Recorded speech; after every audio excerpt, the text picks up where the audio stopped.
श्री स्वामी समर्थ.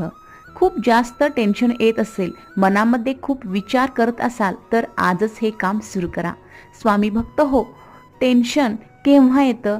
कामाचा व्याप वाढल्यामुळे, कामानिमित्त, काही घरातील तक्रारीमुळे, आजारामुळे टेन्शन हे येत असतं. मनामध्ये खूप विचार झालं की टेन्शन यायला सुरुवात होतं. मग ह्याचा परिणाम आपल्या आरोग्यावर होतो. मग स्वामी भक्त हो, आजपासून आपल्याला हे काम करायचं आहे. करायचे काय आहे? देवघरासमोर बसायचं आहे, नसेल तर एखाद्या शांत खोलीत जाऊन बसायचं आहे आणि आपले शरीर पूर्ण रिलॅक्स करायचे आहे, एकदम शांत करायचं आहे आणि डोळे बंद करून श्री स्वामी समर्थ महाराजांना आठवायचे आहे आणि हळूहळू त्यांचे नामस्मरण सुरू करायचे आहे. श्री स्वामी समर्थ हा नामाचा जप करायचा आहे आणि तुम्ही पहा, अगदी थोड्याच दिवसात तुमचे टेन्शन सर्व काही कमी होण्यास मदत होईल आणि मनामध्ये विचार देखील येण्यास कमी होईल. श्री स्वामी